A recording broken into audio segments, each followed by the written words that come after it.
अस्सलाम वालेकुम जी, मैं हूं आबिद अंदलीब। नाजरीन, फौज ने अपना किबला तब्दील कर लिया है। 2 साल बाद तकरीबन बहुत बड़ी खबर है। 2 साल बाद पाकिस्तान तहरीक इंसाफ के लिए एक ताज़ा हवा का झोंका है, एक सफ़ेद झंडा है, एक सुलह की कोशिश है, या पाकिस्तान के जो सबसे बड़े मसाइल हैं उनकी दुरुस्त निशानदेही है वो इस्टेब्लिशमेंट की तरफ से की जा रही है। और इस 2 साल के अरसे में पहला बहुत बड़ा झटका है जो बराह रास्त लगने जा रहा है मुस्लिम लीग नवाज को डायरेक्ट इस्टेब्लिशमेंट की तरफ से, खास तौर पे एक ऐसे वक्त में जब फील्ड मार्शल जनरल नासिम मुनीर जो है वो अपने बेजेस पहन चुके हैं और उसके बाद एक कॉन्फ्रेंस होती है, कोर कमांडर कॉन्फ्रेंस, और उसका इलामिया, उसके अंदर एक वर्ड उसका बहुत इंपॉर्टेंट है, एक जुमला उसका बहुत इंपॉर्टेंट है, वो आपके सामने रखेंगे और उसके बाद आपको बताएंगे कि मरियम साहिबा क्यों बहुत परेशान हो रही है, क्यों बहुत बेचैन हो रही है, नवाज शरीफ क्यों बहुत बेचैन है। और एक चीज जिसके ऊपर बहुत ज्यादा बात भी हुई है कि कल जब आर्मी चीफ बेजेस पहन रहे थे तो उस वक्त तमाम सियासतदान वहां पर मौजूद थे, लेकिन तमाम के तमाम सियासतदानों के चेहरे बहुत उतरे हुए थे, वो बहुत रंजीदा थे। ऐसे लगता था जिसे किसी ने जबरदस्ती उनको वहां पे लाकर बिठाया है और शायद उनको नजर आ रहा है अगला मंजरनामा उनके लिए कितना भयानक होता जा रहा है। लेकिन मैं आपको पहले जो कोर कमांडर कॉन्फ्रेंस का इलामिया है वो आपको बताता हूं, उसकी अहमियत के ऊपर बात करेंगे और उसके बाद आपको बताएंगे कि किस कदर नवाज शरीफ को, नून लीग को परेशानी लाक हो चुकी है इस इलामिये के बाद। खास तौर पे इलामिया जी फील्ड मार्शल सैयद आसिम मुनीर, निशान इम्तियाज military chief of army staff की जेर सदारत 270वीं corps commander conference. Corps commander conference का आगाज ऑपरेशन बुनियानुल मरसूस और बलूचिस्तान के जिला खुजदार में दहशत गर्दाना हमले के शुहदा के इसाले सवाब के लिए फातेह खानी से हुआ। यह सफाकी भारत की पुष्पनाही से चलने वाले प्रॉक्सीज के जरिए की गई, जिसके नतीजे में 4 मासूम बच्चे और 2 बेगुनाह अफराद शहीद हुए। अच्छा, अब ये इतलात भी आ रही है कि इसमें एक और बच्ची जो थी वो भी शहीद हो गई है। और वहां पे जो कमिश्नर है हमजा शफकात, उनका जो ट्वीट है, उनकी जो पोस्ट है, उसके अंदर उससे जो अंदिया मिलता है वो बहुत खौफनाक है। खुदा अपनी अमान में रखे सबको, लेकिन उससे जो उसके अंदर जो लिखा गया है उससे लगता है कि ये मामला बहुत बड़ा था और बहुत खौफनाक धमाका था। बहरहाल फोरम ने नहते शहरियों बिलखुसूस मासूम बच्चियों को दानिस्ता निशाना बनाने को इंसानियत की बुनियादी असूलों और बैनुल अक़वामी क़वानीन की सरीहन और काबिल मुज़म्मत खिलाफ वर्जी करार दिया। फोरम ने मार्का हक के शुहदा को जबरदस्त खराज अकीदत पेश किया। शुहदा का खून रायगा नहीं जाएगा, पाकिस्तान के अवाम का तहफ़्फ़ुज़ मुसल्लह अफ़वाज की अवलीन तरजीह रहेगा, ये फोरम ने इहादा किया। फोरम के शुरकान ने फील्ड मार्शल की स्ट्रेटेजिक विजन, गैर मुतज़लज़ल क़यादत और कौमी दिफा के लिए उनकी मौसर और गिरां कदर खिदमात का भी एतराफ़ किया। इसके बाद मैं शार्ट करता हूं इसको, जो इंपॉर्टेंट पॉइंट है वो उसकी तरफ आते हैं। लिखा हुआ है जी, फोरम ने पाकिस्तानी मीडिया और इंफॉर्मेशन वॉरियर्स को सराहा जो भारतीय प्रोपेगेंडे, जाली खबरों और जंगी जुनून के खिलाफ रियासत के साथ कदम मिलाकर खड़े रहे। अच्छा, एक बहुत बड़ा चेंज यहां पे आपको मैं बताता हूं। चेंज क्या है, इससे पहले सोशल मीडिया के ऊपर किसका राज है ये आप सब लोग जानते हैं, पाकिस्तान तहरीक इंसाफ है। पूरी दुनिया में सबसे तगड़ा सोशल मीडिया पाकिस्तान तहरीक इंसाफ है, ये मैं आपको पूरे वसूख के साथ कह सकता हूं।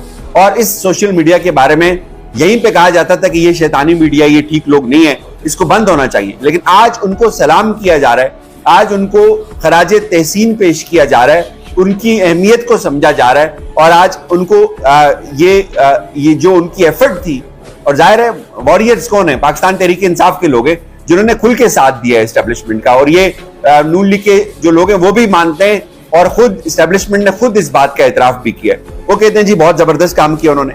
पाकिस्तानी मीडिया ने हकायक और आदाद शुमार को दुरुस्त तरीके से पेश करते हुए अवामी एतमाद को फरोग दिया और गलत मालूमात का तदारक किया। ये भी बिल्कुल ठीक बात है, पाकिस्तान की मीडिया ने इस जंग के माहौल में बड़ी जबरदस्त रिपोर्टिंग की है। इसके बरक्स हिंदुस्तान ने तो तबाही मचाई हुई थी, यहां तक भी बात ठीक है।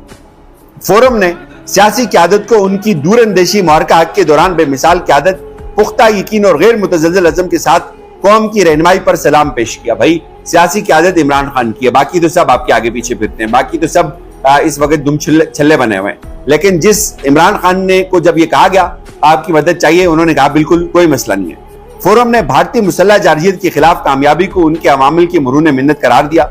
फोरम ने पाकिस्तान के मौसर और बरवक्त दिफाई रिस्पांस को मिसाली करार दिया। आगे चलते हैं, शार्ट करते हैं। फोरम ने पाकिस्तान की खुद मुख्तारी, इलाकाई सालमियत की बका के लिए किसी भी बैरूनी जारियत का मुकम्मल ऑपरेशनल तैयारी से मुकाबला करने का इरादा किया। अच्छा, बहुत अहम तरीन जो पॉइंट मुझे लगा है, कि वो ये है कि फोरम ने मकबूजा कश्मीर में इंसानी हकूक की संगीन और मुसलसल खिलाफ वर्जियों पर शदीद तशवीश का इजहार किया। और इसके बाद आगे चलकर वो ये कहते हैं जी कि कॉन्फ्रेंस के इख्तिताम पर आर्मी चीफ ने अंदरूनी इस्तेकाम को यकीनी बनाने और कौमी सरहदों को महफूज बनाने में पाक फौज के कुलीदी किरदार पर एतमाद का इजहार किया और इस सिलसिले में उठाए जाने वाले इकदाम को सराहा। फील्ड मार्शल ने पाकिस्तान के अवाम की गैर मुतज़लज़ल हमायत को खराज तहसीन पेश किया और उन्होंने ये भी कहा कि पाकिस्तान की अवाम हमारी ताकत का सरचश्मा है। हम बैरूनी जारियत, दहशतगर्दी और इंतहा पसंदी के खिलाफ जो जिद्दोजहद है उसको हम जारी रखेंगे। जो सबसे अहम तरीन बात है जी, वो बात यह है कि अंदरूनी और दाखिली इस्तेकाम पाकिस्तान का जुड़ा हुआ है पाकिस्तान के सियासी इस्तेकाम के साथ। पाकिस्तान का दाखिली इस्तेकाम जुड़ा हुआ है पाकिस्तान के माशी इस्तेकाम के साथ, और ये दोनों चीजें जुड़ी हुई हैं पाकिस्तान तहरीक इंसाफ के साथ। ये पिछले 2 साल में, यानी जब से 9 मई हुआ है उसके बाद पहली दफा कुछ ऐसी प्रेस रिलीज आपके सामने आती है जिसमें तहरीक इंसाफ को बराह रास्त टारगेट नहीं किया गया।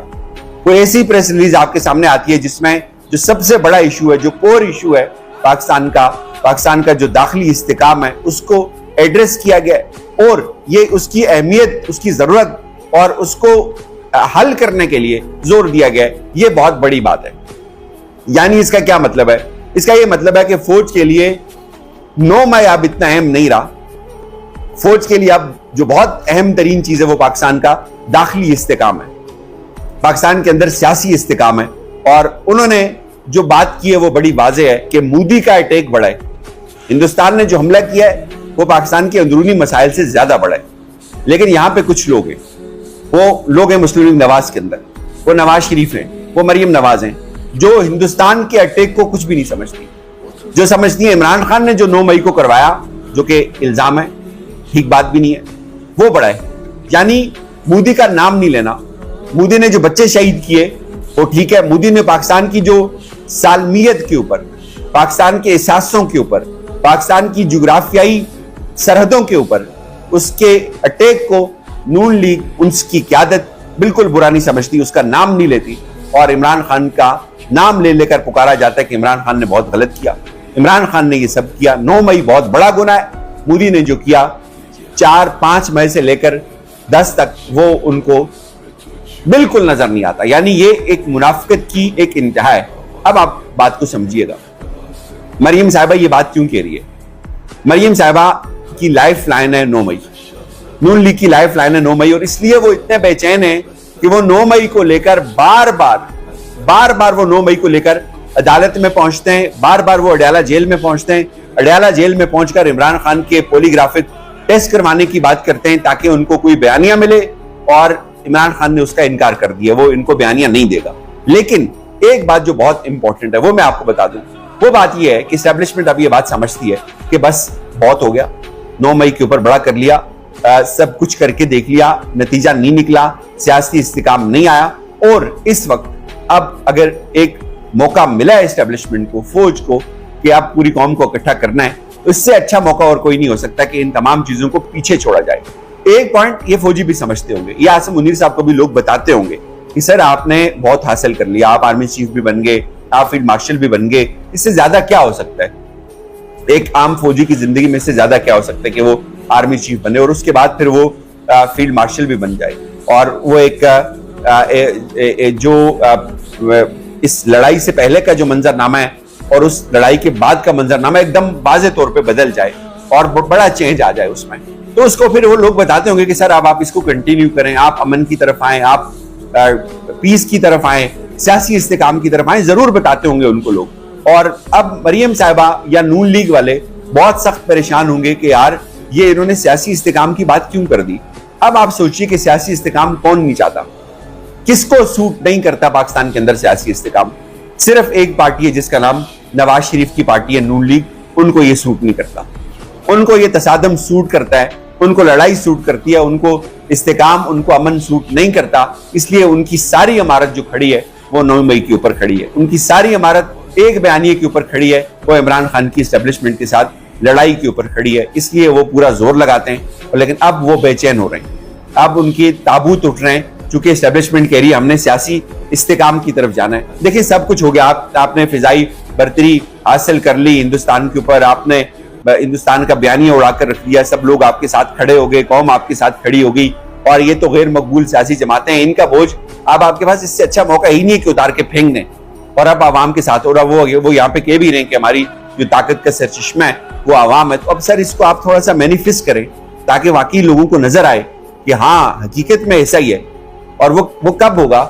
वो जब आप थोड़ा थोड़ा पीछे हटेंगे ना इस नून लीग के ये जो पूरा इन्होंने एक बयानिया बनाया हुआ है उसको अगर आप अपने कंधे फराम नहीं करेंगे तो वो भी मैदान में आएंगे, नून लीग वाले, तहरीक इंसाफ वाले भी आ जाएंगे, सियासी मुकाबला शुरू हो जाएगा पाकिस्तान के अंदर और इससे आपका वकार बढ़ेगा, आपकी इज्जत में इजाफा होगा और दिन ब दिन होगा और बहुत तेजी से होगा।